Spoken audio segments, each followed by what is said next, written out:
우리 성도님들 바라보면서 이렇게 인사했으면 좋겠습니다. 우리는 찬양하는 백성입니다. 아멘. 네, 찬양하는 백성으로 주님께서 주시는 은혜와 사랑을 충만히 누리시는 우리 모든 성도님들 되어주시기를 주님의 이름으로 축원합니다. 그리고 수요일마다 은혜로운 찬양으로 또 예배를 섬겨주시는 우리 에스더 찬양대 가운데 더욱 충만히 임하시기를 주님의 이름으로 축원합니다. 예. 우리가 차를 탔는데 이 바깥이 깨끗하게 보이지 않을 때가 있습니다. 그것은 바깥 세상이 더러워서가 아니라 이 차 유리가 깨끗이 않기 때문이죠. 그러면 이때 운전자는 이 와이퍼를 작동해서 유리를 닦아줍니다. 마찬가지로 우리가 세상을 더럽다고 말하지만 실은 우리 마음의 창이 더럽기 때문에 그렇게 보일 수가 있습니다. 차 유리가 더러울 때 와이퍼를 작동하듯이 우리 마음의 와이퍼를 작동해서 마음의 때를 닦아내야 합니다. 이것이 일명 이 와이퍼 이론이다라고 이야기를 합니다. 여기서 마음을 닦아주는 와이퍼가 곧 이 감사다라고 할 수 있습니다. 우리 안에 감사가 있으면 어떤 상황에서도 세상을 밝고 또 맑게 볼 수 있다는 것입니다. 문제는 마음에 감사가 없으니까 세상이 온통 잿빛으로 암울하게 보인다는 것이죠. 운전을 하는 사람은 알겠지만 비가 올 때는 상관이 없어도 맑은 날엔 와이퍼를 작동해도 소리만 나고 때가 닦이지 않습니다. 그래서 세정액, 워셔액이라고 하는데 그 워셔액을 뿌리고 와이퍼를 작동하죠. 이 세정액과 같은 것이 바로 오늘 말씀의 주제인 찬양이다라고 할 수 있습니다. 감사가 중요하다는 것도 알고 감사하면 마음을 어둡게 만드는 불평과 원망과 걱정과 염려와 근심이 사라진다는 것도 알지만 그것이 잘 안 될 때가 있습니다. 감사해야지 결심을 해놓고 돌아서서 땅이 꺼져라 한숨을 내쉬고 있는 모습을 우린 자주 경험하게 됩니다. 그 이유는 찬양이라고 하는 세정액을 뿌리지 않고 감사라는 와이퍼만 작동시키려고 하기 때문입니다. 그러므로 감사라고 하는 와이퍼를 잘 작동시키려면 먼저 찬양이라고 하는 세정액을 뿌려줘야 합니다. 감사는 찬양의 열매이기 때문에 찬양을 하면 감사라고 하는 열매가 자연히 맺히게 되는 것입니다. 유대인의 말을 배우려는 유대인은 이 말을 처음 배우는 자녀들에게 가장 먼저 가르치는 그 말이 있습니다. 그것은 감사를 뜻하는 히브리어 토다라는 말입니다. 이 말 안에 하늘의 축복을 담는 하나님의 그 생명과 행복과 복이 있기 때문입니다. 그런데 감사를 뜻하는 이 토다라는 단어에 이 찬양이라는 뜻도 있다는 것이죠. 이 말은 감사와 찬양이 같은 단어라는 것입니다. 이뿐만 아니라 이 토다의 어원이 야다인데 찬양이란 뜻을 지닌 유다라는 이름이 있죠. 이 유다도 여기에서 유래됐다는 것입니다. 즉 찬양과 감사는 같은 단어일 뿐만 아니라 어원도 같다는 것이죠. 그러니까 유대인은 자녀에게 가장 먼저 하나님께 감사하고 하나님을 찬양하는 법을 가르친다는 것입니다. 이런 모습은 우리가 꼭 본받아야 할 점이라는 것이죠. 감사는 찬양의 열매면서 동시에 찬양의 내용입니다. 그래서 감사와 찬양을 한 단어로 사용한 것입니다. 찬양은 하나님의 능력과 속성, 성품, 하나님이 이루신 위대한 사역을 기리면서 노래하는 것이죠. 그러므로 찬양은 호흡이 있는 모든 자들이 하나님께 드려야 할 감사이고 고백입니다. 하나님께 드리는 제사이고 또 입술의 열매이고 또한 우리에게 주시는 명령입니다. 그래서 선지자 이사야는 이 백성은 내가 나를 위하여 지었나니 나의 창송을 부르게 하려 함이니라 이렇게 말씀합니다. 우리를 지으신 그 목적과 사명이 이 찬양에 있다라는 것을 우리에게 강조하신 것입니다.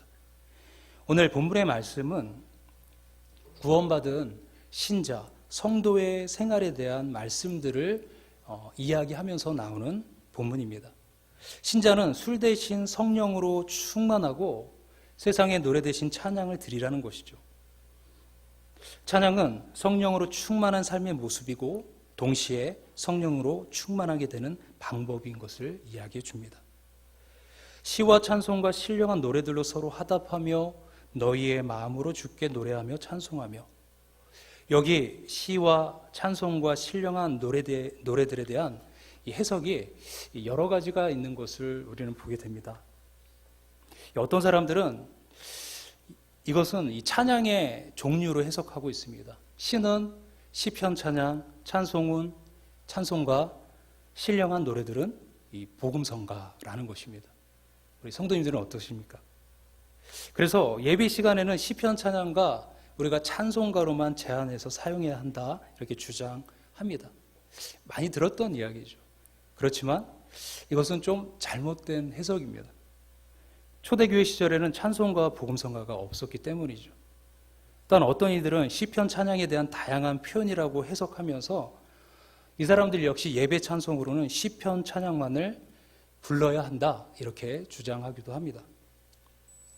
역시 설득력이 있어 보이지 않습니다. 반면에 성서 신학자 브루스라는 분은 시를 감사, 찬송을 하나님이 어떤 분이신가에 대한 고백, 신령한 노래들을 우리의 간증으로 해석하고 있습니다. 찬양의 다양한 내용으로 해석을 한 것이죠. 이런 의미에서 우리의 찬양은 하나님을 향한 감사요, 고백이요, 간증이다 라고 이야기할 수 있는 것입니다. 이런 내용을 담아 다양한 방법으로 하나님을 찬양하라는 것이 오늘 본문의 강조점입니다. 그러면 어떻게 하나님을 찬양할까요? 먼저 오늘 본문에서는 서로 화답하라, 이렇게 말씀합니다. 여기서 화답이란 이야기하다, 대화하다라는 뜻입니다. 받은 은혜를 서로 이야기하고 경험한 은혜를 서로 나누는 것이 화답입니다. 이것이 찬양이라는 것입니다. 반드시 멜로디에 따라 노래를 부르는 것만 찬양이 아니라 감사를, 고백을, 간증을 서로 이야기하고 서로 나눈 것도 찬양이라는 것입니다. 예배 후에 식탁에 둘러앉아서 식사를 하고 또 차를 마시고 교제를 나누는 것도 찬양입니다. 그러므로 찬양이 가득한 삶, 찬양이 넘치는 삶을 위해선 우리 지체들과의 나눔이 필수적이다라는 것이죠. 그러기 위해선 자주 만나고 모이고 교제해야 합니다.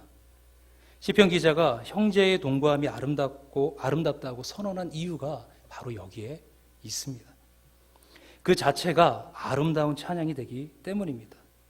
그래서 그 찬양을 통해서 하나님의 복, 즉 아론의 수염을 타고 그 옷깃을 적시는 보배로운 기름과 같은 복, 그 복이 부어진다라고 말씀합니다.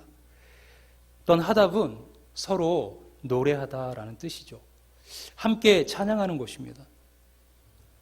찬양은 혼자서 부르는 것도 중요하지만 함께 부르는 것이 더욱 중요하다.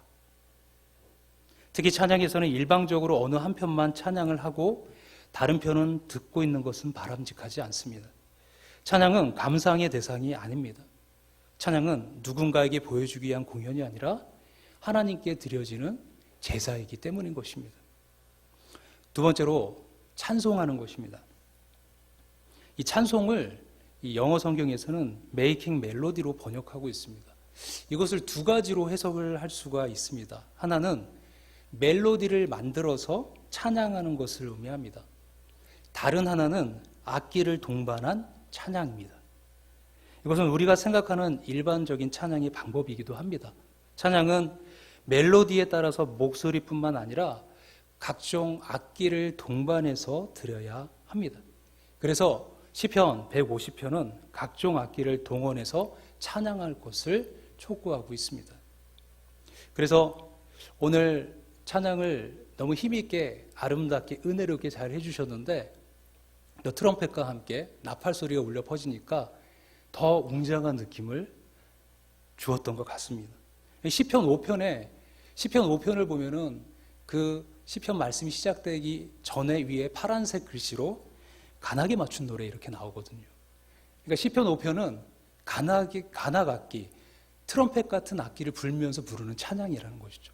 아침에 주께서 내 기도 소리를 들으시리이다. 아침을 밝히는 느낌을 주는 것이죠. 시편 4편과 6편은요. 현악에 맞춘 노래다. 이렇게 이야기합니다. 현이 있는 악기를 가지고 노래를 하는 것이죠. 특별히 멜로디로 친다면 시편 8편을 보면 그 위에 또 깃딧에 맞춘 노래 이렇게 나옵니다. 깃딧은 기쁜 노래 가락이라는 의미를 가지고 있습니다. 그러니까 기쁘게 불러야 하는 것이죠. 기쁜 멜로디가 있다는 겁니다. 반대로 또 시편 9편은 뭇 라벤, 즉 이 의미는 아들의 죽음이라는 뜻이 있습니다. 그러니까 슬픔 곡조겠죠. 슬픔 곡조로 부르는 노래라는 것입니다.